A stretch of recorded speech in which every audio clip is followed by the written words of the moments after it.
ಆಕಾಶವಾಣಿ ಮೈಸೂರು.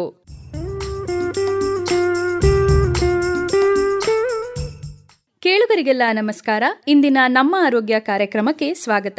ಇಂದಿನ ಕಾರ್ಯಕ್ರಮದಲ್ಲಿ ಅಂತಾರಾಷ್ಟ್ರೀಯ ಎಪಿಲೆಪ್ಸಿ ದಿನದ ಸಂದರ್ಭದಲ್ಲಿ ಎಪಿಲೆಪ್ಸಿ ಲಕ್ಷಣಗಳು, ಕಾರಣಗಳು ಮತ್ತು ಚಿಕಿತ್ಸೆ ಈ ಕುರಿತು ಮೈಸೂರಿನ ಮಣಿಪಾಲ್ ಆಸ್ಪತ್ರೆಯ ನರರೋಗ ತಜ್ಞರಾದ ಡಾಕ್ಟರ್ ವೇಣುಗೋಪಾಲಕೃಷ್ಣ ಅವರೊಂದಿಗೆ ಮಾತುಕತೆ ಕೇಳುವಿರಿ. ಕೇಳುಗರಿಗೆಲ್ಲ ನಮಸ್ಕಾರ. ನಮ್ಮ ಆರೋಗ್ಯ ಕಾರ್ಯಕ್ರಮಕ್ಕೆ ಸ್ವಾಗತ. ಕೇಳುಗರೆ, ಫೆಬ್ರವರಿ 9 ಅಂತಾರಾಷ್ಟ್ರೀಯ ಅಪಸ್ಮಾರ ದಿನ ಅಂತ ಆಚರಣೆ ಮಾಡ್ತೀವಿ. ಅಪಸ್ಮಾರ ಅಂದರೆ ಮೂರ್ಛೆ ರೋಗ ಅಂದರೆ ಏನು, ಇದು ಯಾಕೆ ಬರುತ್ತೆ, ಇದ್ರ ಬಗ್ಗೆ ಇರೋ ಮೂಢನಂಬಿಕೆಗಳು ಏನು, ಇದಕ್ಕೇನಾದ್ರು ಚಿಕಿತ್ಸೆ ಇದೆಯಾ, ಚಿಕಿತ್ಸೆ ಇದ್ದರೆ ಅದನ್ನು ಎಷ್ಟು ವರ್ಷಗಳ ಕಾಲ ನಾವು ತಗೊಳ್ಬೇಕು, ಈ ಎಲ್ಲ ಮಾಹಿತಿ ಮಾಡಿಕೊಡ್ತಾ ಇದ್ದೀವಿ ಇವತ್ತಿನ ಕಾರ್ಯಕ್ರಮದಲ್ಲಿ. ನಮ್ಮ ಜೊತೆ ಇದ್ದಾರೆ ಮೈಸೂರಿನ ಮಣಿಪಾಲ್ ಆಸ್ಪತ್ರೆಯ ನ್ಯೂರಾಲಜಿಸ್ಟ್ ಡಾಕ್ಟರ್ ವೇಣುಗೋಪಾಲ್ ಕೃಷ್ಣ ಅವರು. ಡಾಕ್ಟರ್ ವೇಣುಗೋಪಾಲ್ ಕೃಷ್ಣ ಅವರೇ, ಕಾರ್ಯಕ್ರಮಕ್ಕೆ ಸ್ವಾಗತ. ನಮಸ್ಕಾರ. ತುಂಬ ಧನ್ಯವಾದಗಳು ಈ ಕಾರ್ಯಕ್ರಮಕ್ಕೆ ಕರೆದಿದ್ದಕ್ಕೆ. ಎಲ್ಲ ಆಕಾಶವಾಣಿಯ ಶ್ರೋತೃಗಳಿಗೂ ನನ್ನ ನಮಸ್ಕಾರಗಳು. ಡಾಕ್ಟರ್ ವೇಣುಗೋಪಾಲ್ ಅವರೇ, ಹೇಳಿ ಮೊದಲಿಗೆ ಈ ಅಪಸ್ಮಾರ ಅಥವಾ ಮೂರ್ಛೆ ರೋಗ ಅಂದರೆ ಏನು, ಈ ಮೂರ್ಛೆ ಅಥವಾ ಮೂರ್ಛೆ ರೋಗಕ್ಕೆ ಏನಾದರೂ ವ್ಯತ್ಯಾಸ ಇದೆಯಾ? ಈಗ ಅಪಸ್ಮಾರ ಅಂತಂದರೆ ಅದನ್ನು ಇಂಗ್ಲೀಷಲ್ಲಿ ಎಪಿಲೆಪ್ಸಿ ಅಂತ ಕರಿತೀವಿ. ಸೊ ಇದು ತುಂಬ ಜನಕ್ಕೆ ಎಪಿಲೆಪ್ಸಿ ಫಿಟ್ಸ್ ಅಂದರೆ ಬೇಗ ಅರ್ಥ ಆಗುತ್ತೆ, ಅಪಸ್ಮಾರ ಇಲ್ಲ ಮೂರ್ಛೆ ಅನ್ನೋದಕ್ಕಿಂತ. ಮೂರ್ಛೆ ಇಲ್ಲ ಸೀಸರ್ ಅಂತ ಹೇಳಿದರೆ ಯಾರಿಗಾದರೂ ಒಂದು ಸತಿ ಈ ಫಿಟ್ಸ್ ಥರ ಬಂದರೆ ಅದಕ್ಕೆ ನಾವು ಮೂರ್ಛೆ ಇಲ್ಲ ಸೀಸರ್ ಅಂತ ಕರಿತೀವಿ. ಮತ್ತೆ ಮತ್ತೆ ಬಂದರೆ ಅದಕ್ಕೆ ನಾವು ಎಪಿಲೆಪ್ಸಿ ಇಲ್ಲ ಮೂರ್ಛೆ ರೋಗದ ಕಾಯಿಲೆ ಇಲ್ಲ ಅಪಸ್ಮಾರ ಅಂತ ಕರಿತೀವಿ. ಸೊ ಯಾರಿಗಾದ್ರು ಒಂದು ಸತಿ ಫಿಟ್ಸೆ ಅದು ಎಪಿಲೆಪ್ಸಿ ಅಂತ ನಾವು ಕರೆಯಲ್ಲ. ಈ ಮೂರ್ಛೆ ರೋಗ ಬರೋದಕ್ಕೆ ಕಾರಣಗಳೇನು? ಏನಂತಂದರೆ ನಮ್ಮ ಬ್ರೈನು ಒಂದು ಕಂಪ್ಯೂಟರ್ ಥರ ಮೆದುಳು. ಅಲ್ಲಿ ಕೋಟ್ಯಾಂತರ ನರಗಳಿದ್ದಾವೆ. ಈ ನರಗಳಲ್ಲಿ ವಿದ್ಯುತ್ ಸಂಚರಣೆ ನಡೀತಾ ಇರುತ್ತೆ. ಆ ವಿದ್ಯುತ್ ಸಂಚರಣೆ ನಮ್ಮ ನರಗಳ ಮೂಲಕ, ಸ್ಪೈನಲ್ ಕಾರ್ಡ್ ಮೂಲಕ ನಮ್ಮ ಮಾಂಸಗಳಿಗೆ, ಬೇರೆ ಅಂಗಾಂಗಗಳಿಗೆ ಅದು ಹರಿದಾಗ ಆ ಅಂಗಗಳು ಕೆಲಸ ಮಾಡಿ ನಾವು ಬದುಕಿದ್ದೀವಿ. ಈ ಮೆದುಳಿನ ವಿದ್ಯುತ್ ಸಂಚಾರದಲ್ಲಿ ಕೆಲವು ಬಾರಿ ವ್ಯತ್ಯಾಸ ಉಂಟಾಗುತ್ತೆ. ಈಗ ನಾವು ಸಿಂಪಲ್ ಟರ್ಮಲ್ಲಿ ಹೇಳ್ಬೋದು ಅಂದರೆ ಈ ಶಾರ್ಟ್ ಸರ್ಕ್ಯೂಟ್ ಆದಂಗೆ, ಈಗ ಯಾವುದೋ ಟ್ರಾನ್ಸ್ಫಾರ್ಮರು ಇಲ್ಲ ಎಲೆಕ್ಟ್ರಿಕ್ ಲೈನಲ್ಲಿ ಶಾರ್ಟ್ ಸರ್ಕ್ಯೂಟ್ ಆಗಿ ಹೆಂಗೆ ಪ್ರಾಬ್ಲಮ್ ಆಗುತ್ತೋ, ಈ ಮೆದುಳಲ್ಲಿ ಈಗ ಶಾರ್ಟ್ ಸರ್ಕ್ಯೂಟ್ ಆದರೆ ಸಡನ್ ಆಗಿ ಈಗ ವಿದ್ಯುತ್ ಪರಿಚಲನೆಯಲ್ಲಿ ವ್ಯತ್ಯಾಸವಾಗಿ ಒಂದೇ ಸತಿ ಅದು ಜಾಸ್ತಿಯಾಗಿ ನಮ್ಮ ಶರೀರಕ್ಕೆ ಅದು ಸಂಚರಿಸಿದರೆ ಅದನ್ನು ನಾವು ಫಿಟ್ಸ್ ಇಲ್ಲ ಮೂರ್ಛೆ ಅಂತ ಕರಿತೀವಿ. ಏನು ಲಕ್ಷಣಗಳು ಬರುತ್ತೆ ಈ ಮೂರ್ಛೆ ರೋಗ ಬಂದಾಗ? ಅಂದರೆ ಅವರಿಗೆ ಒಂದ್ಸರ್ತಿ ಫಿಟ್ಸ್ ಬಂದಾಗ ಅವ್ರಿಗೆ ಏನೇನು ಆಗತ್ತೆ? ಈಗ ಫಿಟ್ಸ್ ಬಂದಾಗ ಏನೇನಾಗುತ್ತೆ ಅನ್ನೋದು, ಮೆದುಳಿನ ಯಾವ ಭಾಗದಲ್ಲಿ ಈ ಫಿಟ್ಸು ಸ್ಟಾರ್ಟ್ ಆಗಿದೆ, ಈ ವಿದ್ಯುತ್ತಿನ ವ್ಯತ್ಯಾಸ, ಅದು ಯಾವ ಭಾಗಕ್ಕೆ ಎಷ್ಟು ಜಾಗಕ್ಕೆ ಅದು ಸ್ಪ್ರೆಡ್ ಆಗುತ್ತೆ, ಹರಿಯುತ್ತೆ, ಎಷ್ಟು ಹೊತ್ತಿರುತ್ತೆ, ಇದ್ರ ಮೇಲೆ ಡಿಪೆಂಡ್ ಆಗುತ್ತೆ. ಸೊ ಒಂದೇನಂದರೆ ಈ ಜನರಲೈಸ್ಡ್ ಸೀಸರ್ಸ್ ಅಂತ ಹೇಳ್ತೀವಿ. ಇದರಲ್ಲಿ ಏನಾಗುತ್ತೆ ಅಂದರೆ ಹೆಚ್ಚಾಗಿ ಎಲ್ಲರಿಗೂ ಗೊತ್ತಿರುವಂಥದ್ದು, ಜ್ಞಾನ ಹೊರಟೋಗುತ್ತೆ, ಎರಡು ಕೈ ಕಾಲು ಶೇಕ್ ಆಗುತ್ತೆ, ಕಣ್ಣು ಮೇಲೆ ತೇಲಿಸ್ತಾರೆ, ಹಲ್ಲು ಕಚ್ಕೋತಾರೆ, ಕೆಲವು ಸತಿ ನಾಲ್ಗೆ ಕಡ್ಕೋತಾರೆ, ಕೆಲವು ಸತಿ ಯೂರಿನ್ ಬಟ್ಟೆಲಿ ಹೋಗ್ಬೋದು, ಉಸಿರಾಟ ತುಂಬ ವೇಗವಾಗಿ ಆಗುತ್ತೆ. ಸೊ ಇದು ಎಲ್ಲರಿಗೂ ಸಾಮಾನ್ಯವಾಗಿ ಗೊತ್ತಿರೋದು. ಬಟ್ ಕೆಲವರಲ್ಲಿ ಈಗ ಪೂರ್ತಿ ಅದು ಎಲ್ಲ ಕಡೆಗೂ ಸ್ಪ್ರೆಡ್ ಆಗಲ್ಲ, ಬ್ರೈನಲ್ಲಿ ಒಂದೇ ಕಡೆ ಇರುತ್ತೆ. ಆ ಥರ ಇದ್ದಾಗ ಅದಕ್ಕೆ ಫೋಕಲ್ ಸೀಸರ್ಸ್ ಅಂತ ಹೇಳ್ತೀವಿ. ಅದರಲ್ಲಿ ಜಸ್ಟ್ ಯಾವುದೋ ಶರೀರದ ಒಂದು ಭಾಗ ಕುಣಿಬಹುದು, ಜರ್ಕ್ ಆಗ್ಬೋದು. ಫಾರ್ ಎಕ್ಸಾಂಪಲ್ ಕೈ ಮಾತ್ರ ಜರ್ಕ್ ಆಗ್ಬೋದು, ಮುಖ ಮಾತ್ರ ಕುಣಿಬಹುದು, ಕಣ್ಣು ಮಾತ್ರ ಕುಣಿಬಹುದು. ಕೆಲವು ಸತಿ ಜಸ್ಟ್ ಒಂದು ಕೆಲವು ಸೆಕೆಂಡ್ಗಳು ಮಾತ್ರ ಅವ್ರಿಗೆ ಜ್ಞಾನ ತಪ್ಪದಂಗೆ ಆಗ್ಬೋದು, ಕೆಲವರು ರೆಪ್ಪೆ ಮಾತ್ರ ಬಡಿಬಹುದು, ಕೆಲವರಿಗೆ ಬಿಹೇವಿಯರಲ್ ಚೇಂಜಸ್ ಅಂತ ಹೇಳ್ತೀವಿ, ಅವ್ರ ನಡವಳಿಕೆಯಲ್ಲಿ ವ್ಯತ್ಯಾಸ ಆಗ್ಬೋದು, ಅವರು ಸಡನ್ನಾಗಿ ಗಾಬರಿ ಆದಂಗೆ ಕಾಣ್ಬೋದು, ಹುಡುಕು ಥರ ಮಾಡ್ಬೋದು. ಸೊ ಇನ್ನು ಕೆಲವರಿಗೆ ಅಬ್ನಾರ್ಮಲ್ ಸೆನ್ಸೇಷನ್ ಅಂದರೆ ಶರೀರದ ಒಂದು ಭಾಗದಲ್ಲಿ ಈ ಜುಮು ಜುಮು ಅಂತ ಅನ್ಬಹುದು. ಸೊ ಈ ಥರ ಲಕ್ಷಣಗಳೆಲ್ಲ ಬರಬಹುದು ಎಪಿಲೆಪ್ಸಿ. ಅಂದರೆ ಈ ಸಾಮಾನ್ಯವಾಗಿ ಗ್ಯಾಸ್ಟ್ರೈಟಿಸ್ ಪರಿಣಾಮದಿಂದನೂ ಕೆಲವೊಂದು ಸರ್ತಿ ಕೈಯಲ್ಲಿ ಶೇಕು ಅಥವಾ ಒಂದು ಬೆರಳು ಶೇಕ್ ಆಗ್ತಿರುತ್ತೆ, ಕಣ್ಣು ಕುಣಿತಿರುತ್ತೆ, ಅವಾಗಲೂ ನಾವು ಈ ಫಿಟ್ಸ್ನ ಅನುಮಾನ ಮಾಡಬೇಕಾಗತ್ತಾ? ಇಲ್ಲ, ಸಾಮಾನ್ಯವಾಗಿ ಈಗ ಕಣ್ಣು ಅದರದು ಇಲ್ಲ ತುಟಿ ಭಾಗ ಅದರದು ಮಯೋಕೈಮಿಯಾ ಅಂತ ಹೇಳ್ತೀವಿ. ಅದು 100ಕ್ಕೆ 90 ಭಾಗ ಅದು ಫಿಟ್ಸ್ ಇರಲ್ಲ. ಅದು ಏನು ತೊಂದರೆ ಇಲ್ಲದಲ್ಲೇ ಇರುವಂಥ ಒಂದು ಲಕ್ಷಣಗಳು. ಅದ್ರ ಬಗ್ಗೆ ತುಂಬ ಗಾಬರಿ ಆಗಬೇಕಾಗಿಲ್ಲ. ಏನಾದರೂ ಇದ್ದರೆ ಡಾಕ್ಟ್ರನ್ನ ನೋಡಿ ಅದನ್ನು ಕೇಳ್ಕೋಬೋದು. ಬಟ್ 100ಕ್ಕೆ 90 ಭಾಗ ಅದು ಯಾವುದೇ ಒಂದು ಗಂಭೀರವಾದ ಸಮಸ್ಯೆ ಇರಲ್ಲ. ಅದು ಇದರಲ್ಲಿ ವಿಧಗಳು ಏನಾದರೂ ಇದೆಯಾ ಈ ಮೂರ್ಛೆ ರೋಗಕ್ಕೆ? ಯಾವ ಟೈಪ್ಸ್ ಇದೆಯಾ ಅಂತ? ಆಗ್ಲೇ ನಾನು ಹೇಳ್ದಂಗೆ ಒಂದು ಜನರಲೈಸ್ಡ್ ಎಪಿಲೆಪ್ಸಿ ಅಂತ ಹೇಳ್ತೀವಿ. ಇದರಲ್ಲಿ ಶರೀರದ ಇಡೀ ಎರಡೂ ಭಾಗದಲ್ಲಿ ಕೈ ಕಾಲು ಕುಣಿಬಹುದು. ಇನ್ ಕೆಲವರಿಗೆ ಒಂದು ಭಾಗದಲ್ಲಿ ಕಣ್ಣು ಅದರದಂಗಾಗಿ ಒಂದು ಕೆಲವು ಸೆಕೆಂಡ್ಗಳಿಗೆ ಏನು ಗೊತ್ತಾಗದಂಗೆ ಆಗ್ಬೋದು. ಕೆಲವರಿಗೆ ಜ್ಞಾನ ಇರುತ್ತೆ, ಸಡನ್ ಆಗಿ ಕೈ ಕಾಲು ಶೇಕ್ ಆದಂಗೆ, ಈ ಒಂದು ಕರೆಂಟ್ ಹೊಡೆದಾಗ ಜರ್ಕ್ ಆದಂಗೆ ಒಂದು ಮಯೋಕ್ಲೋನಿಕ್ ಜರ್ಕ್ ಅಂತ ಹೇಳ್ತೀವಿ, ಆ ಥರ ಆಗ್ಬೋದು. ಇದನ್ನ ಜನರಲೈಸ್ಡ್ ಎಪಿಲೆಪ್ಸಿ ಅಂತ ಕರಿತೀವಿ. ಇನ್ನು ಫೋಕಲ್ ಎಪಿಲೆಪ್ಸಿ ಅಂತ ಹೇಳ್ತೀವಿ. ಅದಂದ್ರೆ ಶರೀರದಲ್ಲಿ ಒಂದು ಭಾಗದಲ್ಲಿ ಆಗೋದು. ಇಲ್ಲ ಕೆಲವರಿಗೆ ಜಸ್ಟ್ ಒಂದು ಸ್ವಲ್ಪ ಹೊತ್ತು ಜ್ಞಾನ ತಪ್ಪದಂಗ ಆಗೋದು, ಇಲ್ಲ ಅಂದ್ರೆ ಹೆದರ್ಕೊಂಡಂಗೆ ಆಗೋದು, ತುಟಿ ಕುಣಿಸೋದು, ಇದನ್ನ ಫೋಕಲ್ ಸೀಸರ್ಸ್ ಅಂತ ಹೇಳ್ತೀವಿ. ಫೋಕಲ್ ಸೀಸರ್ಸ್ ಅಲ್ಲಿ ಕೆಲವರಿಗೆ ಜ್ಞಾನ ಕಡಿಮೆ ಆಗುತ್ತೆ, ಕೆಲವರಿಗೆ ಜ್ಞಾನ ಇರುತ್ತೆ, ಎಲ್ಲ ಗೊತ್ತಾಗುತ್ತೆ. ಸೊ ಇದು ಬೇಜರ್ ಎರಡು ವಿಭಾಗ ಮಾಡಬಹುದು ನಾವು. ಸೊ ಇದರಲ್ಲಿ ಕೆಲವು ಟೈಪ್ ಆಫ್ ಎಪಿಲೆಪ್ಸಿ ಸೀಸರ್ಸ್ ಅಲ್ಲಿ ಕೆಲವು ಈ ಸೆನ್ಸೇಷನ್ಸ್ ವ್ಯತ್ಯಾಸ ಆಗ್ಬೋದು ನಮಗೆ. ಅಂದ್ರೆ ಈ ದೃಷ್ಟಿಲಿ ಹ್ಯಾಲುಸಿನೇಷನ್ ಅಂತೀವಿ, ಕಣ್ಣಲ್ಲಿ ಏನೇನೋ ಕಂಡಂಗೆ ಆಗ್ಬೋದು. ಕೆಲವರಿಗೆ ವಿಚಿತ್ರವಾದ ಸ್ಮೆಲ್ಗಳು ಗೊತ್ತಾಗ್ಬೋದು, ಕೆಲವರಿಗೆ ಅಬ್ನಾರ್ಮಲ್ ಟೇಸ್ಟ್ ಗೊತ್ತಾಗ್ಬೋದು. ಈ ತರ ಎಲ್ಲ ಬಗೆ ಲಕ್ಷಣಗಳು ಕಾಣಿಸ್ಕೋಬಹುದು. ಯಾವ ವಯಸ್ಸಿನಲ್ಲಿ ಈ ಫಿಟ್ಸ್ ಕಾಣಿಸ್ಕೊಳ್ಬಹುದು? ಕೆಲವು ಮಕ್ಕಳಿಗೆ ತೀರಾ ಜ್ವರ ಬಂದಾಗ ಕೂಡ ಫಿಟ್ಸ್ ಬರುತ್ತೆ, ಕೆಲವ್ರಿಗೆ ದೊಡ್ಡವರಲ್ಲೂ ಫಿಟ್ಸ್ ಕಾಣಿಸುತ್ತೆ. ಹುಟ್ಟಿದ ದಿನದಿಂದ ನಮ್ಮ ಜೀವ ಇರುವವರೆಗೆ, ಅಂದರೆ ಯಾರು 100 ವರ್ಷ ಇದ್ದರೆ ಯಾವ ದಿನ ಬೇಕಾದರೂ ನಮಗೆ ಫಿಟ್ಸ್ ಬರ್ಬೋದು. ಫಿಟ್ಸ್ ಬರೋದಕ್ಕೆ ನಮ್ಮ ಮೆದುಳು ಇರೋದು ಒಂದು ಅವಶ್ಯಕತೆ ಅಷ್ಟೇ. ಅಂದರೆ ಒಂದು ಕ್ರೂಡಾಗಿ ಹೇಳಬೇಕು ಅಂದರೆ ಮೆದುಳು ಇರೋರಿಗೆ ಯಾರಿಗೆ ಯಾವತ್ತು ಬೇಕಾದರೂ ಫಿಟ್ಸ್ ಬರ್ಬೋದು. ಸೊ ಹುಟ್ಟಿದಾಗಲೇ ಕೆಲವರಿಗೆ ಫಿಟ್ಸ್ ಬರ್ಬೋದು. ಸಾಮಾನ್ಯವಾಗಿ ಸಣ್ಣ ಮಕ್ಕಳಲ್ಲಿ ಫಿಟ್ಸ್ ಬರೋ ಚಾನ್ಸ್ ಜಾಸ್ತಿ 10 ವರ್ಷದೊಳಗಡೆ.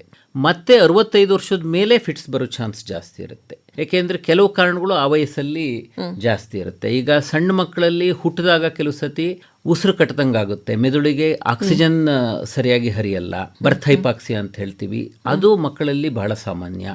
ಕೆಲವು ಮಕ್ಕಳಿಗೆ ಹುಟ್ಟು ಟೈಮಲ್ಲೇ ಬ್ರೈನಲ್ಲಿ ಕೆಲವು ಸತಿ ಬ್ಲೀಡಿಂಗ್ ಥರ ಆಗ್ಬೋದು, ಬ್ರೈನ್ ಹೆಮರೇಜ್ ಆಗ್ಬೋದು. ಕೆಲವರಿಗೆ ಕಂಜೆನಿಟಲ್ ಮಾರ್ಫಾರ್ಮೇಷನ್ ಅಂತ ಹೇಳ್ತೀವಿ, ಮೆದುಳಿನ ಬೆಳವಣಿಗೆಯಲ್ಲಿ ವ್ಯತ್ಯಾಸ ಆಗಿದ್ದು ಫಿಟ್ಸ್ ಬರ್ಬೋದು.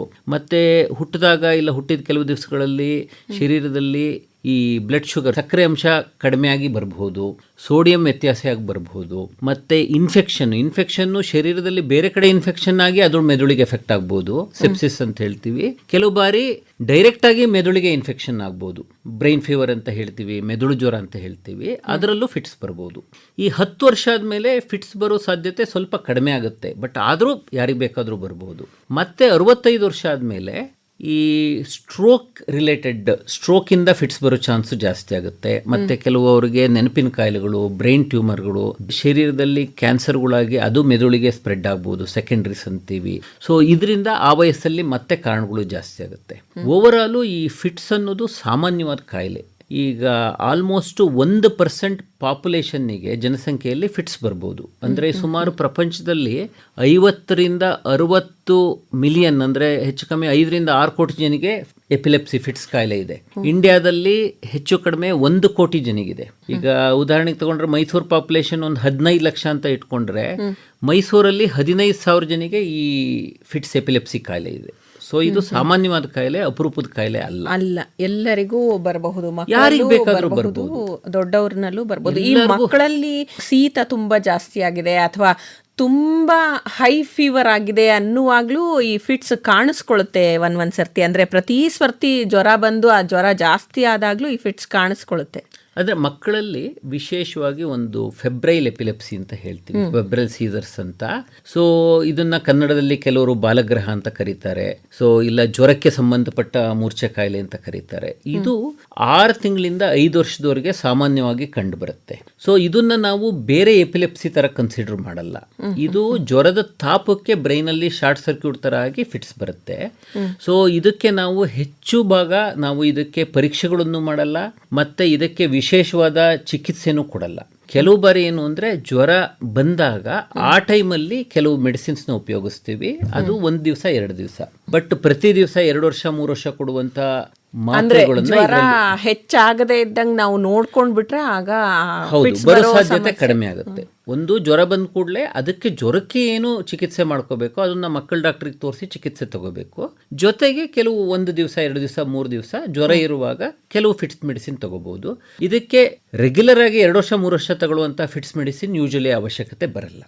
ಮತ್ತೆ ಇದು ಯೂಶಲಿ ಲಾಂಗ್ ಟರ್ಮ್ ಎಪಿಲೆಪ್ಸಿ ಆಗೋ ಎಲ್ಲವರಲ್ಲೂ ಬರಲ್ಲ. ಎಲ್ಲೋ 2-3 ಜನಿಗೆ 100ರಲ್ಲಿ ಕೆಲವು ಸತಿ ಇದರಿಂದ ಮುಂದೆ ಫಿಟ್ಸ್ ಬರೋ ಚಾನ್ಸು ಬರಬಹುದು. ಬಟ್ ಹೆಚ್ಚಿನ ಜನಿನಲ್ಲಿ ಇದರಲ್ಲಿ ಮುಂದೆ ಏನು ತೊಂದರೆ ಆಗಲ್ಲ. ಸೊ ಇದ್ರ ಬಗ್ಗೆ ತುಂಬ ಗಾಬರಿ ಆಗೋ ಅವಶ್ಯಕತೆ ಇಲ್ಲ.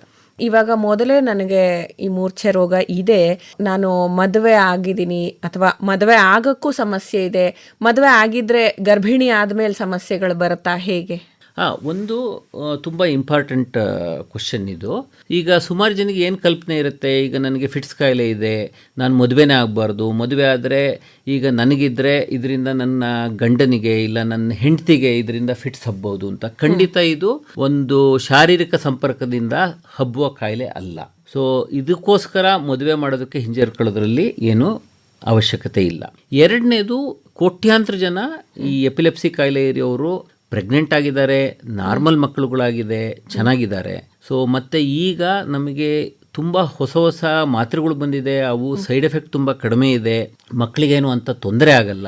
ಸೊ ಅದ್ರ ಬಗ್ಗೆ ಗಾಬರಿ ಆಗೋ ಅವಶ್ಯಕತೆ ಇಲ್ಲ. ಬಟ್ ಒಂದು ಇದರಲ್ಲಿ ನಾನು ಏನು ಹೇಳಿ ಬಯಸ್ತೀನಿ ಅಂದರೆ, ಯಾರಾದ್ರೂ ಹೆಣ್ಮಕ್ಳು ಈಗ ಮದುವೆ ಆಯಿತು, ನೆಕ್ಸ್ಟು ಪ್ರೆಗ್ನೆನ್ಸಿಗೆ ಪ್ಲ್ಯಾನ್ ಮಾಡ್ತಿದ್ದಾರೆ ಅಂದರೆ ಅವರು ಮುಂಚೆಲೇ ಬಂದು ಡಾಕ್ಟ್ರಿಗೆ ತೋರಿಸ್ಕೊಂಡು ಏನಾದರೂ ಮಾತ್ರೆನ ನಾವು ಚೇಂಜ್ ಮಾಡೋ ಅವಶ್ಯಕತೆ ಇದೆಯಾ. ಕೆಲವು ಮಾತ್ರೆಗಳು ಸ್ವಲ್ಪ ತೊಂದರೆ ಜಾಸ್ತಿ ಮಾಡ್ಬೋದು ಮಕ್ಕಳಿಗೆ, ಕೆಲವು ಕಡಿಮೆ ತೊಂದರೆ ಮಾಡುತ್ತೆ. ನಾವು ಮುಂಚೆಲೇ ನಮಗೆ ಗೊತ್ತಾದರೆ ಕೆಲವು ಕಡಿಮೆ ತೊಂದರೆ ಮಾತ್ರೆಗೆ ಚೇಂಜ್ ಮಾಡ್ತೀವಿ ನಾವು.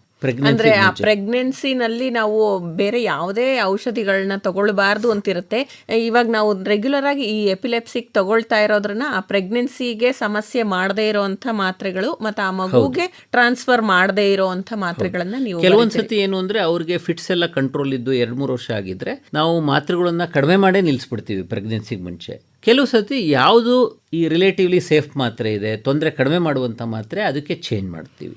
ಒಂದು ಸತಿ ಅವರು ಪ್ರೆಗ್ನೆಂಟ್ ಆದಮೇಲೆ ನಾವು ಯೂಶಲಿ ಮಾತ್ರೆಗಳನ್ನ ಚೇಂಜ್ ಮಾಡೋಕ್ಕೆ ಇಷ್ಟಪಡಲ್ಲ, ಯಾಕೆಂದರೆ ಆವಾಗ ಫಿಟ್ಸ್ ಬರೋ ರಿಸ್ಕ್ ಜಾಸ್ತಿ ಆಗಿಬಿಡುತ್ತೆ. ಸೊ ಮುಂಚೆಲೇ ಬಂದು ತೋರಿಸ್ಕೊಳ್ಳೋದು ಬೆಟರು. ಮತ್ತು ಕೆಲವು ವೈಟಮಿನ್ ಟ್ಯಾಬ್ಲೆಟ್, ಈಗ ಫೋಲಿಕ್ ಆಸಿಡ್ ಅಂತ ಇದೆ, ಅದು ಸಾಮಾನ್ಯವಾಗಿ ಎಲ್ಲ ಪ್ರೆಗ್ನೆಂಟ್ಸ್ಗೂ ಎಲ್ಲ ಲೇಡಿ ಡಾಕ್ಟರ್ಸು ಉಪಯೋಗಿಸ್ತಾರೆ. ಎಪಿಲೆಪ್ಸಿ ಇರೋರಿಗೆ ನಾವು ಅದನ್ನು ಖಂಡಿತ ಕೊಡ್ತೀವಿ. ಸೊ ಅದು ಕನ್ಸೀವ್ ಆಗೋದಕ್ಕೆ ಮುಂಚೆನೆ, ಗರ್ಭಧಾರಣೆಗೆ ಮುಂಚೆನೆ ತಗೊಂಡ್ರೆ ಒಳ್ಳೇದು. ಅಂದ್ರೆ ನಾವು ಗರ್ಭಧಾರಣೆನ ಪ್ಲಾನ್ ಮಾಡೋಕ್ ಮುಂಚೆಲೇ ನ್ಯೂರಾಲಜಿಸ್ಟ್ನ ಒಂದ್ಸರ್ತಿ ಭೇಟಿ ಮಾಡಿ ಇದ್ರ ಬಗ್ಗೆ ಎಲ್ಲ ಚರ್ಚೆ ಮಾಡಿದ್ರೆ ಒಳ್ಳೇದು ಅಂತ ಖಂಡಿತ, ಅದು ಅತ್ಯವಶ್ಯಕ. ಹೇಗೆ ಕಂಡು ಹಿಡಿಯೋದು, ಇದಕ್ಕೆ ಯಾವ ಟೆಸ್ಟ್ಗಳನ್ನ ಮಾಡ್ತೀರಿ? ಈಗ ಸಾಮಾನ್ಯವಾಗಿ ಈ ಎಪಿಲೆಪ್ಸಿಯನ್ನು ಡಯಾಗ್ನೋಸ್ ಮಾಡೋದಕ್ಕೆ ಎಲ್ಲದಕ್ಕಿಂತ ಅತಿ ಪ್ರಮುಖವಾದ್ದು ಅಂದರೆ ಹಿಸ್ಟ್ರಿ. ಅಂದರೆ ಈಗ ನಾವು ಯಾರು ನೋಡಿರ್ತಾರೆ ಅವ್ರ ಹತ್ರ ಹಿಸ್ಟ್ರಿ ತೊಗೋಬೇಕು. ಈಗ ಅಕಸ್ಮಾತ್ ಅವ್ರು ಬಂದಿಲ್ಲ ಅಂದರೆ ಕೆಲವು ಸತಿ ಅವ್ರ ಹತ್ರ ಫೋನಲ್ಲೇ ಮಾತಾಡ್ತೀವಿ, ಕೆಲವು ಸತಿ ಸ್ಕೂಲಲ್ಲಾಗಿರುತ್ತೆ, ಎಲ್ಲೋ ರಸ್ತೆಲಾಗಿರುತ್ತೆ. ಸೊ ಯಾರು ನೋಡಿದಾರೋ ಅವ್ರನ್ನ ಇಲ್ಲ ಕರೆಸಬೇಕು, ಇಲ್ಲ ಫೋನಲ್ಲಿ ಅಟ್ಲೀಸ್ಟ್ ಅವ್ರ ಹತ್ರ ಮಾತಾಡಿದರೆ ನಮಗೆ ಒಂದು ಅದಕ್ಕೆ ಪ್ರಾಪರ್ ಹಿಸ್ಟ್ರಿ ಸಿಗುತ್ತೆ. ಅಂದರೆ ಆ ಫಿಟ್ಸ್ ಬರುವಾಗ ನಾವು ವಿಡಿಯೋ ಮಾಡ್ಕೊಂಡು ಬಿಟ್ರೆ ಅದು ಇನ್ನೂ ಒಳ್ಳೇದು ಅಂತ ಅನ್ಕೊಳ್ತೀವಿ. ಖಂಡಿತ ಒಳ್ಳೇದು. ಅಂದರೆ ಈಗ ಎಲ್ಲರಿಗೂ ಅಷ್ಟೊಂದು ಈ ಒಂದು ಆ ಸಮಯದಲ್ಲಿ ಗಾಬರಿಲಿ ಒಂದು ಹೊಳೆಯಲ್ಲ. ಬಟ್ ಕೆಲವು ಸತಿ ರಿಪೀಟೆಡ್ ಆಗಿ ಬಂದಾಗ ಯಾರಾದರೂ ಡಾಕ್ಟರ್ ಹೇಳಿದ್ರೆ ಖಂಡಿತ ಮಾಡ್ಕೋತಾರೆ, ಅದು ನಮಗೆ ಖಂಡಿತ ಉಪಯೋಗ ಆಗುತ್ತೆ. ಸೊ ಅದು ಇಲ್ಲ ಅಂದ್ರೆ ಹಿಸ್ಟ್ರಿ, ನೋಡಿರೋರದ್ದು ಹಿಸ್ಟ್ರಿ ಬಹಳ ಅವಶ್ಯಕತೆ. ಎರಡನೇದು, ಒಂದ್ಸತಿ ನಾವು ಹಿಸ್ಟ್ರಿ ತಗೊಂಡು ಇದು ಮೋಸ್ಟ್ಲಿ ಫಿಟ್ಸ್ ಅಂತ ಅನ್ಸಿದ್ರೆ, ಫಿಟ್ಸ್ ಕಾಯಿಲೆ ಅಂತ, ಅವಾಗ ಏನ್ ಮಾಡ್ತೀವಿ ಅಂದ್ರೆ ಒಂದು EEG ಅಂತ ಮಾಡಿಸ್ತೀವಿ. ಯೂಶಲಿ EEG ಅಂದ್ರೆ ಎಲೆಕ್ಟ್ರೋ ಎನ್ಸೆಫ್ಲೋಗ್ರಾಮ್ ಅಂತ. ಅದು ಮೆದುಳಿನ ಒಂದು ಎಲೆಕ್ಟ್ರಿಕಲ್ ವೇವ್ಸ್ ನ ರೆಕಾರ್ಡ್ ಮಾಡುತ್ತೆ, ವಿದ್ಯುತ್ ಸಂಚಾರನ. ಸೊ ಅದರಲ್ಲಿ ನಮಗೆ ಫಿಟ್ಸ್ ಡಿಸ್ಚಾರ್ಜ್ ಇದ್ರೆ ಗೊತ್ತಾಗುತ್ತೆ. ನಾರ್ಮಲ್ ಹೇಗೆ ಫಿಟ್ಸ್ ಡಿಸ್ಚಾರ್ಜ್ ಇದ್ರೆ ಹೇಗೆ, ಹಾರ್ಟಿಗೆ ಹೆಂಗೆ ECG ಮಾಡ್ತೀವೋ ಬ್ರೈನ್ಗೆ EEG ಅಂತ ಹೇಳ್ತೀವಿ. ಇದನ್ನು ಸ್ವಲ್ಪ ಹೆಚ್ಚು ಹೊತ್ತು ಮಾಡ್ತೀವಿ. ಸುಮಾರು ಸತಿ ಏನು ಅಂದರೆ ಫಿಟ್ಸ್ ಕಾಯಿಲೆ ಇರೋರಿಗೆ ಮಧ್ಯದಲ್ಲಿ ನಾರ್ಮಲ್ ಬರಬಹುದು.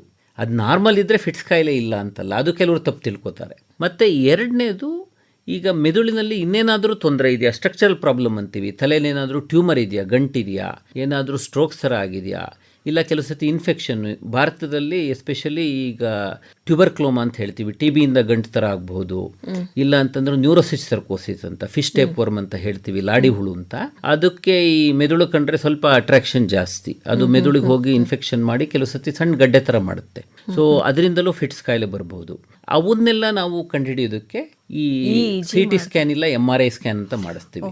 ಮುಂಚೆ ಎಲ್ಲ CT ಸ್ಕ್ಯಾನ್ ಮಾಡಿಸ್ತಿದ್ವು, MRI ಸ್ಕ್ಯಾನು ಆಕ್ಚುಲಿ ನಮಗೆ ಜಾಸ್ತಿ ಇನ್ಫಾರ್ಮೇಶನ್ ಕೊಡುತ್ತೆ ಇದರಲ್ಲಿ. ನೀವು ಅವಾಗ ಅಡ್ಮಿಟ್ ಮಾಡಿಕೊಂಡು ಈ EEG CT MRI ಎಲ್ಲ ಮಾಡಬೇಕಾಗತ್ತಾ? ಅಂದರೆ ಕೆಲವೊಂದು ಸರ್ತಿ ಹೇಳಿರ್ತೀರಿ, ಅದು ಇನ್ನೊಂದು ಸರ್ತಿ ರಿಪೀಟ್ ಆಗುತ್ತಾ ನೋಡೋಣ, 1 ದಿವಸ ಅಥವಾ 2 ದಿವಸ ಇಲ್ಲೇ ಅಡ್ಮಿಟ್ ಆಗಿ ಅಂತ.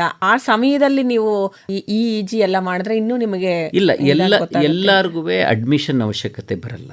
ಪೇಷಂಟು ಚೆನ್ನಾಗಿದ್ದರೆ ಒಂದೇ ಸತಿ ಫಿಟ್ಸ್ ಬಂದರೆ ಹೆಚ್ಚೊತ್ತು ಬಂದಿಲ್ಲ ಅಂದ್ರೆ ನಾವು ಅಡ್ಮಿಷನ್ ಮಾಡಲ್ಲ. ಔಟ್ ಪೇಷಂಟ್ ಬೇಸಿಸಲ್ಲೇ ಎಲ್ಲ ಮಾಡ್ತೀವಿ ಟೆಸ್ಟ್ ಕೂಡ.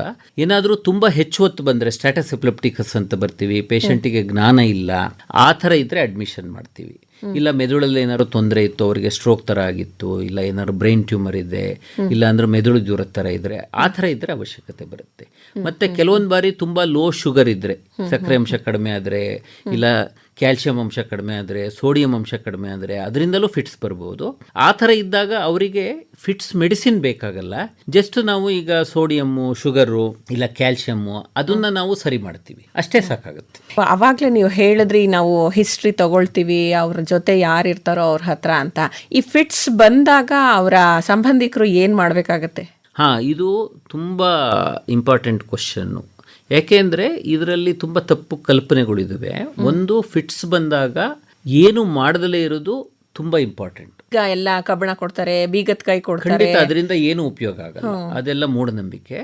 ಏನು ಮಾಡ್ಬೋದು ಅಂದರೆ, ಅವರೇನಾದ್ರು ಮಂಚದ ಮೇಲೆ ಮಲಗಿದ್ರೆ ಕೆಳಗಡೆ ಬೀಳದಂಗೆ ನೋಡ್ಕೋಬಹುದು, ಏನಾದರೂ ಹೈಟಲ್ಲಿದ್ದರೆ ಕೆಳಗಡೆ ಬೀಳದಂಗೆ ನೋಡ್ಕೋಬಹುದು ಸೇಫ್ ಆಗಿ. ಮತ್ತೆ ಒಂದು ಸೈಡ್ ಮಲಗಿಸ್ಬೇಕು. ಯಾಕೆ ಅಂದರೆ, ಯಾವ ಸೈಡು ಅಂತ ಏನಾದ್ರು ಪರ್ಟಿಕ್ಯುಲರ್? ಎಡಗಡೆ ಸೈಡ್ ಮಲಗಿಸಿದ್ರೆ ಬೆಟರು. ಅದು ನಮ್ಮ ಆಸ್ಪಿರೇಷನ್ ಅಂತೀವಿ, ನಮ್ಮದು ಸ್ಟಮಕ್ದು ಕಂಟೆಂಟ್ ಎಲ್ಲ ಈ ವಾಂತಿ ಥರ ಆಗಿ ಲಂಗ್ಸಿಗೆ ಹೋಗೋದನ್ನ ಸ್ವಲ್ಪ ಕಡಿಮೆ ಮಾಡುತ್ತೆ. ಅದು ಆಸ್ಪಿರೇಷನ್ ನ್ಯೂಮೋನಿಯಾ ಅಂತ ಆಗ್ಬಿಡುತ್ತೆ ಕೆಲವರಿಗೆ. ಅದನ್ನು ತಡೆಯೋದಕ್ಕೆ ಎಡಗಡೆ ಮಗ್ಲಲ್ಲಿ ಮಲಗಿಸಿದ್ರೆ ಬೆಟರು. ಬಟ್ ಬಲಗಡೆ ಮಗ್ಲಲ್ಲೂ ಮಲಗಿಸ್ಬೋದು. ಆ ಟೈಮಲ್ಲಿ ಕೈ ಕಾಲನ್ನ ಹಿಡ್ಕೋಬಾರ್ದು. ಹಿಡ್ಕೊಂಡ್ರೆ ಒದರುವಾಗ ನಾವು ಹಿಡ್ಕೊಂಡ್ರೆ ಅದರಿಂದ ಫಿಟ್ಸ್ ನಿಲ್ಲಲ್ಲ. ಬಟ್ ಅದರಿಂದ ಕೆಲವು ಸತಿ ಏನಾಗುತ್ತೆ ಅಂದರೆ ಡಿಸ್ಲೊಕೇಶನ್ ಅಂತ ಹೇಳ್ತೀವಿ, ಜಾಯಿಂಟ್ಗಳೇ ಸ್ಲಿಪ್ ಆಗಿಬಿಡುತ್ತೆ, ಮತ್ತೆ ಈ ಮಸಲ್ಸ್ ಡ್ಯಾಮೇಜ್ ಆಗೋ ಚಾನ್ಸ್ ಇರುತ್ತೆ. ಮತ್ತೆ ಇನ್ನೊಂದು, ಕೆಲವರು ಆ ಟೈಮಲ್ಲಿ ಬಾಯಲ್ಲಿ ನೀರು ಕುಡ್ಸಕ್ಕೆ ಹೋಗ್ತಾರೆ, ಬಾಯಲ್ಲಿ ಬಟ್ಟೆ ಇಡ್ತಾರೆ. ಸೊ ಬಾಯಲ್ಲಿ ಏನೂ ಹಾಕಬಾರ್ದು. ಅವರು ಬೈ ಚಾನ್ಸ್ ನಾಲ್ಗೆ ಕಡ್ಕೊಂಡ್ರು ಅದು ವಾಸಿ ಆಗುತ್ತೆ, ಅದೇನು ಸೀರಿಯಸ್ ಪ್ರಾಬ್ಲಮ್ ಅಲ್ಲ. ಯಾರು ನಾಲ್ಗೆನ ಒಳಗಡೆ ನುಂಗ್ಕೊಳ್ಳಲ್ಲ. ನೀರು ಹಾಕಿದರೆ ಅದು ಶ್ವಾಸಕೋಶಕ್ಕೆ ಹೋಗಿ ಜೀವಕ್ಕೆ ತೊಂದರೆ ಆಗ್ಬೋದು. ಕೆಲವ್ರು ಬೆರಳಿಡ್ತಾರೆ, ಇವ್ರ ಬೆರಳನ್ನೇ ಕಟ್ ಮಾಡಿಬಿಡ್ಬೋದು. ಬಟ್ಟೆ ಇಟ್ಟರೆ ಅದನ್ನೇ ಒಳಗಡೆ ಲಂಗ್ಸ್ ಕಡೆಗೆ ಆಸ್ಪಿರೇಷನ್ ಅಂತ ಆಗಿ ಚೋಕಿಂಗ್, ಉಸಿರಾಟ ನಿಂತು ಹೋಗ್ಬೋದು. ಸೊ ದಯವಿಟ್ಟು ಯಾರು ಇದನ್ನ ಏನೂ ಮಾಡಬಾರ್ದು. ಒಂದು ಸತಿ ಫಿಟ್ಸು ನಿಂತ ಮೇಲೆ ಅವರು ಎಚ್ಚರಾಗಿ ಆಮೇಲೆ ನೀರು ಕೇಳಿದರೆ ಕೊಡಬಹುದು. ಮತ್ತೆ ಎರಡನೇದು, ಎಷ್ಟೊತ್ತು ಫಿಟ್ಸ್ ಬರ್ತಿದೆ ಅಂತ ನೋಡ್ಕೊಳ್ಳೋದು ಇಂಪಾರ್ಟೆಂಟು. ಒಂದು 5 ನಿಮಿಷ ಆದರೂ ಫಿಟ್ಸ್ ನಿಲ್ಲಿಲ್ಲ ಅಂದರೆ ತಕ್ಷಣ ಹಾಸ್ಪಿಟ್ಲಿಗೆ ಕರ್ಕೊಂಡು ಹೋಗೋದು, ಇಲ್ಲ ಆಂಬುಲೆನ್ಸಿಗೆ ಫೋನ್ ಮಾಡೋದು ಬಹಳ ಮಾಡಬೇಕಾಗತ್ತೆ. ಅಂದರೆ ಈ 5 ನಿಮಿಷದ ತನಕ ಕಂಟಿನ್ಯೂ ಆದರೆ, ಅದು 1 ರಿಂದ 2 ನಿಮಿಷದ ಒಳಗೆ ನಿಂತು ಅವರು ಎಚ್ಚರ ಆದರೆ ಏನು ಬೇಡ. ಎಚ್ಚರ ಆಗಲಿಲ್ಲ, ಅವ್ರು ಅನ್ಕಾನ್ಶಿಯಸ್ ಆಗಿ ಇದ್ರು ಅಂದರೆ ಸಡನ್ ಆಗಿ ಕರ್ಕೊಂಡು ಆಸ್ಪತ್ರೆ ಎಮರ್ಜೆನ್ಸಿಗೆ ತಕ್ಷಣ ಕರ್ಕೊಂಡು ಹೋಗ್ಬೇಕಾಗುತ್ತೆ. ಇದಕ್ಕೆ ಚಿಕಿತ್ಸೆ ಏನಿದೆ ಡಾಕ್ಟ್ರೆ?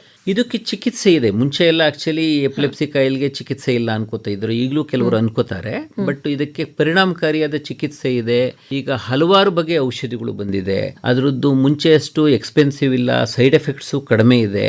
ಸೊ ಇದನ್ನ ಏನಂದ್ರೆ ನಾವು ಯೂಶಲಿ 2 ರಿಂದ 3 ವರ್ಷ ಕೊಡಬೇಕಾಗುತ್ತೆ. ಅದನ್ನ ಒಂದು ತಿಳ್ಕೋಬೇಕು. ಮತ್ತೆ ಕೆಲವು ಮಾತ್ರೆಗಳಲ್ಲಿ ಕೆಲವು ಸೈಡ್ ಎಫೆಕ್ಟ್, ಅಡ್ಡ ಪರಿಣಾಮ ಆಗ್ಬೋದು. ಅದಕ್ಕೆ ಮತ್ತೆ ಮತ್ತೆ ಡಾಕ್ಟರ್ಗೆ ತೋರಿಸ್ಕೋಬೇಕಾಗುತ್ತೆ.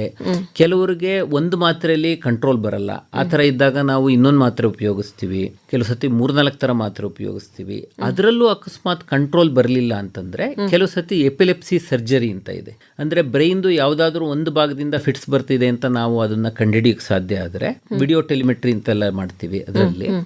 ಸೊ ಆ ಭಾಗನ ನಾವು ತೆಗೆಯೋಕ್ಕೆ ಸಾಧ್ಯತೆ ಆದರೆ ಅದರಿಂದಲೂ ತುಂಬ ಜನಿಗೆ ಫಿಟ್ಸ್ ಉತ್ತಮ ಆಗುತ್ತೆ. ಕೆಲವರಿಗೆ ಪೂರ್ತಿ ಗುಣಮುಖ ಆಗ್ತಾರೆ. ಇನ್ನು ಕೆಲವರಿಗೆ ಈಗ ಬ್ರೈನ್ ಟ್ಯೂಮರ್ ಇಂದ ಬರ್ತಾ ಇರುತ್ತೆ, ತಲೆಯಲ್ಲಿ ಕೆಲವು ಸಿಸ್ಟ್ಗಳಿಂದ ಬರ್ತಾ ಇರುತ್ತೆ.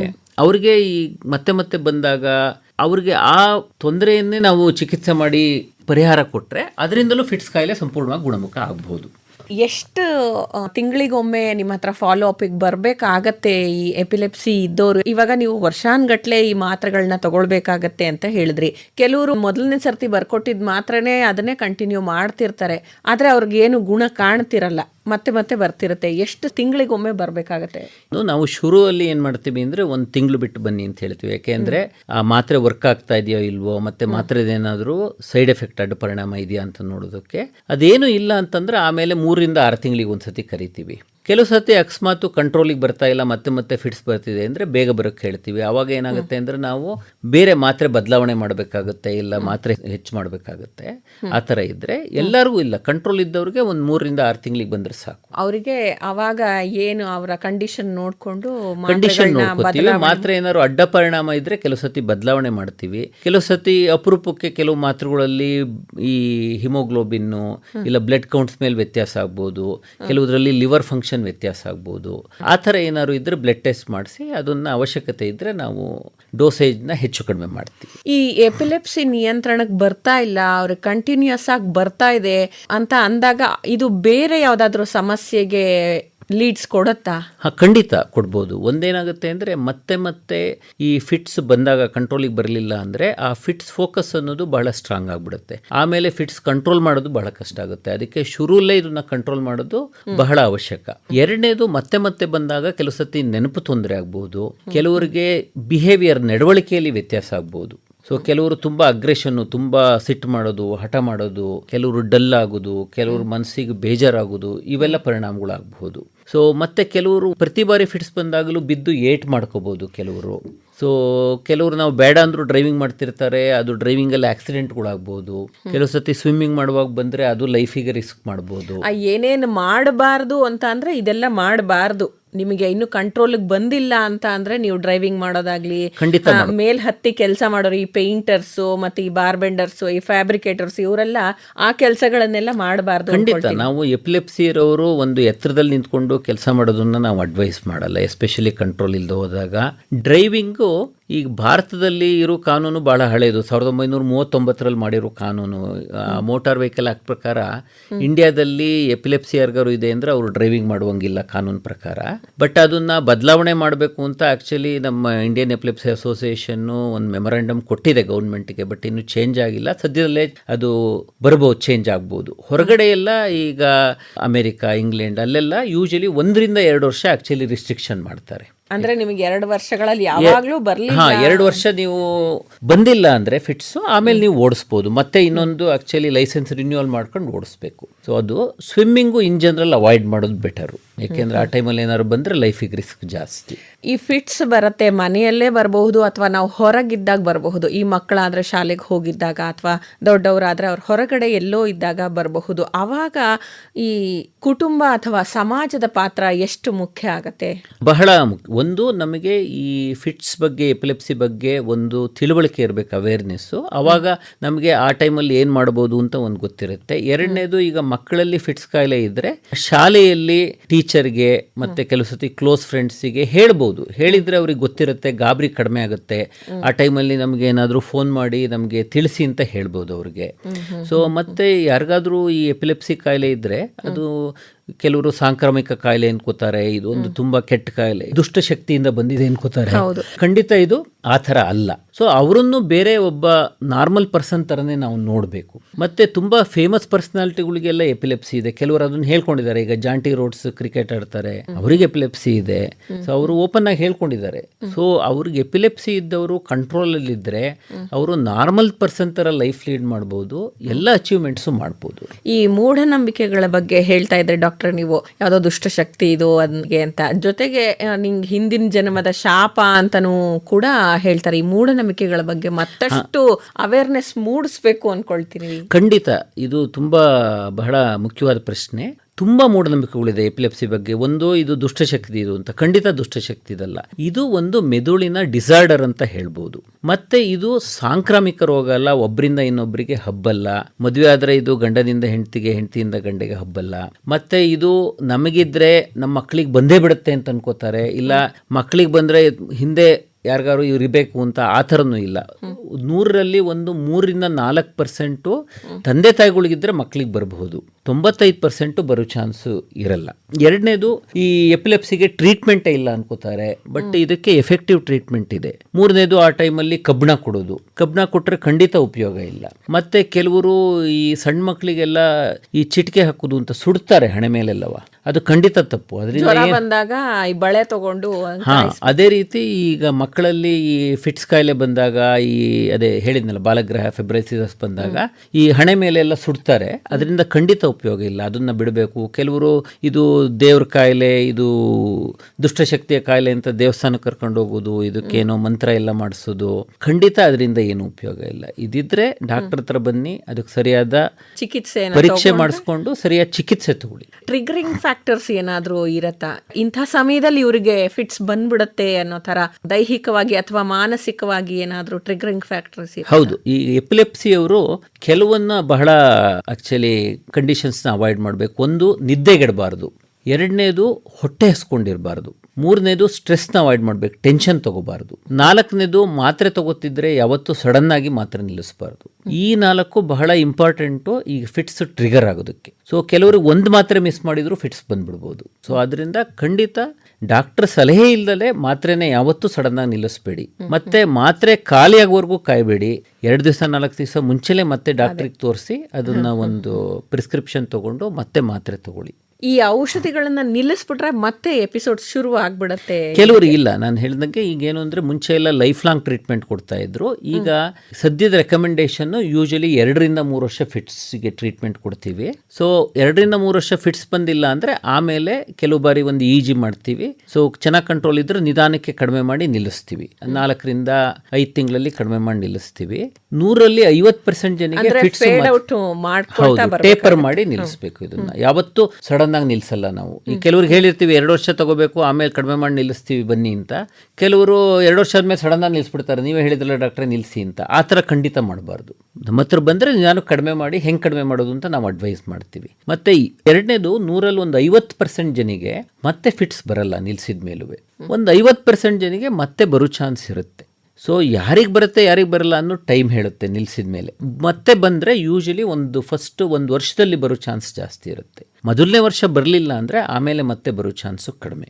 ಮತ್ತು ಎರಡನೇದು, ಕೆಲವರಿಗೆ ಮೊದಲನೇ ಬಾರಿ ಫಿಟ್ಸ್ ಬಂದಿದೆ, EG ಮತ್ತು MRI ಎರಡೂ ನಾರ್ಮಲ್ ಇದೆ ಅಂದರೆ ಕೆಲವು ಬಾರಿ ನಾವು ಫಿಟ್ಸ್ ಟ್ರೀಟ್ಮೆಂಟೇ ಸ್ಟಾರ್ಟ್ ಮಾಡಲ್ಲ. ಯಾಕೆಂದರೆ ಒಂದು 50% ಜನಿಗೆ ಮತ್ತೆ ಫಿಟ್ಸ್ ಬರೋದೇ ಇಲ್ಲ. ಬಟ್ ಯಾರಿಗಾರು 2 ಬಾರಿ ಫಿಟ್ಸ್ ಬಂದಿದೆ ಅಂದರೆ ಅವಾಗ ಖಂಡಿತ ಅವರಿಗೆ ಚಿಕಿತ್ಸೆ ಶುರು ಮಾಡೋದು ಮಾಡಬೇಕಾಗತ್ತೆ. ಖಂಡಿತ. ಅಂದರೆ ಇವಾಗ ಕೆಲವರು 2 ವರ್ಷಕ್ಕೆ ಮಾತ್ರ ಬರ್ದಿರ್ತೀರಿ, ನೀವು ಹೇಳಿದ್ರಿ ಆಗ್ಲೇನೆ 2 ವರ್ಷಕ್ಕೆ ಬರ್ದಿರ್ತೀವಿ, ಅವ್ರು ಸಡನ್ ಆಗಿ ನಿಲ್ಲಿಸ್ಬಿಡ್ತಾರೆ ಅಂತ. ಆಮೇಲೆ ಅದು ಮತ್ತೆ ಎಕ್ಸ್ಟೆಂಡ್ ಆಗುತ್ತೆ, 2 ವರ್ಷ ಅಲ್ಲ 4 ವರ್ಷಕ್ಕೆ ಮತ್ತೆ ಮಾತ್ರ. ಖಂಡಿತ. ಈಗ ಕೆಲವು ಸತಿ ಮತ್ತೆ ಬಂದ ಮೇಲೆ ನಾವು ಮುಂಚೆ 2 ವರ್ಷ ಅಂತ ಅನ್ಕೊಂಡಿರ್ತೀವಿ, ಮತ್ತೆ ಬಂದ ಮೇಲೆ 2 ವರ್ಷದ ಬದಲು 3 ವರ್ಷ ಕೊಡ್ತೀವಿ, ಕೆಲವು ಸತಿ ಇಲ್ಲ 5 ವರ್ಷ ಕೊಡ್ತೀವಿ. ಅಂದ್ರೆ ಅದನ್ನ ಮತ್ತೆ ನಾವು ಒಂಚೂರು ಎಕ್ಸ್ಟೆಂಡ್ ಮಾಡಬೇಕಾಗುತ್ತೆ ಎಷ್ಟು ವರ್ಷ ಕೊಡ್ತೀವಿ ಅನ್ನೋದು. ಮತ್ತೆ ಕೆಲವು ಕಾಯಿಲೆಗಳಿವೆ, ಅಂದ್ರೆ ಒಂದು ಜೂನೈಲ್ ಮೈಕ್ಲೋನಿಕ್ ಎಪಿಲೆಪ್ಸಿ ಅಂತ ಹೇಳ್ತೀವಿ. ಅದು ನಮಗೆ ಮೊದಲೇ ಗೊತ್ತಾಗುತ್ತೆ ಅವ್ರಿಗೆ. ಫಸ್ಟ್ 1-2 ಸತಿ ಫಿಟ್ಸ್ ಬಂದಾಗಲೇ ಇದು ಜೂನೈಲ್ ಮೈಕ್ಲೋನಿಕ್ ಎಪಿಲೆಪ್ಸಿ ಇರ್ಬೋದು ಅಂತ.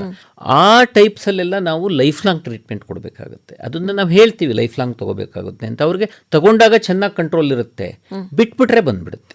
ಕಾರ್ಯಕ್ರಮದ ಕಡೆಯದಾಗಿ ಈ ಎಪಿಲೆಪ್ಸಿ ಬಗ್ಗೆ ಜನರಿಗೆ ಏನು ಸಂದೇಶ ಕೊಡಕ್ಕೆ ಇಷ್ಟಪಡ್ತೀರಾ? ಅಂದ್ರೆ ಇದು ನೀವು ಕರೆಕ್ಟಾಗಿ ಔಷಧಿಗಳನ್ನ ತಗೊಂಡ್ರೆ, ನಾವು ಹೇಳಿದ್ದನ್ನ ಫಾಲೋ ಮಾಡಿದ್ರೆ ಗುಣವಾಗತ್ತೆ. ಇದು ನಂತರ 1 ವರ್ಷದ ಒಳಗೆ ನಿಮಗೆ ಮತ್ತೆ ಇನ್ನೊಂದ್ಸರ್ತಿ ಅದು ರಿಪೀಟ್ ಆಗ್ಲಿಲ್ಲ ಅಂದ್ರೆ ಸಂಪೂರ್ಣವಾಗಿ ನೀವು ಮೂರ್ಛೆ ರೋಗದಿಂದ ಗುಣ ಹೊಂದಿದಿರಿ ಅಂತ ಹೇಳಬಹುದು ಅನ್ಕೊಳ್ತೀನಿ. ಅದೇ ಈ ಅಂತಾರಾಷ್ಟ್ರೀಯ ಎಪಿಲೆಪ್ಸಿ ದಿನದ ಸಂದರ್ಭದಲ್ಲಿ ನಾನು ಏನು ಹೇಳಕ್ಕೆ ಬಯಸ್ತೀನಿ ಅಂದರೆ, ಎಪಿಲೆಪ್ಸಿ ಅನ್ನೋದು ಒಂದು ಸಾಮಾನ್ಯವಾದ ಕಾಯಿಲೆ. ಇದರ ಬಗ್ಗೆ ತುಂಬ ಹೆದರಿಕೆ ಪಡೋ ಅವಶ್ಯಕತೆ ಇಲ್ಲ. ಇದಕ್ಕೆ ಪರಿಣಾಮಕಾರಿಯಾದ ಚಿಕಿತ್ಸೆ ಇದೆ.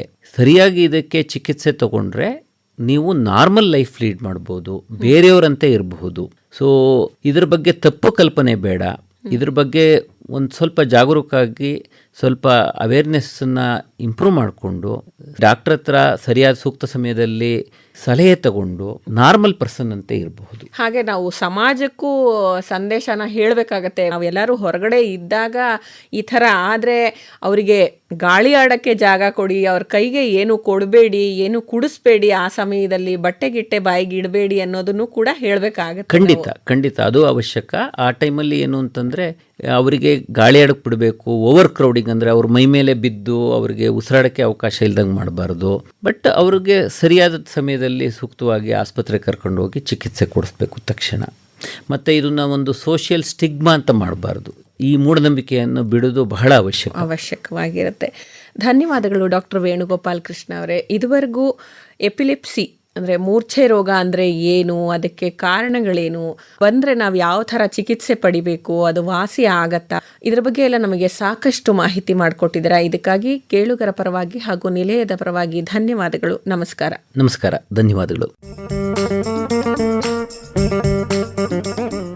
ಇದುವರೆಗೂ ಅಂತಾರಾಷ್ಟ್ರೀಯ ಎಪಿಲೆಪ್ಸಿ ದಿನದ ಸಂದರ್ಭದಲ್ಲಿ ಎಪಿಲೆಪ್ಸಿ ಲಕ್ಷಣಗಳು, ಕಾರಣಗಳು ಮತ್ತು ಚಿಕಿತ್ಸೆ ಈ ಕುರಿತು ಮೈಸೂರಿನ ಮಣಿಪಾಲ್ ಆಸ್ಪತ್ರೆಯ ನರರೋಗ ತಜ್ಞರಾದ ಡಾಕ್ಟರ್ ವೇಣುಗೋಪಾಲ ಕೃಷ್ಣ ಅವರೊಂದಿಗೆ ಮಾತುಕತೆ ಕೇಳಿದಿರಿ.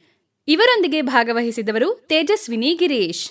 ಈ ಕಾರ್ಯಕ್ರಮ ಆಕಾಶವಾಣಿ ಮೈಸೂರು ಕೇಂದ್ರದಿಂದ ಮೂಡಿಬಂತು.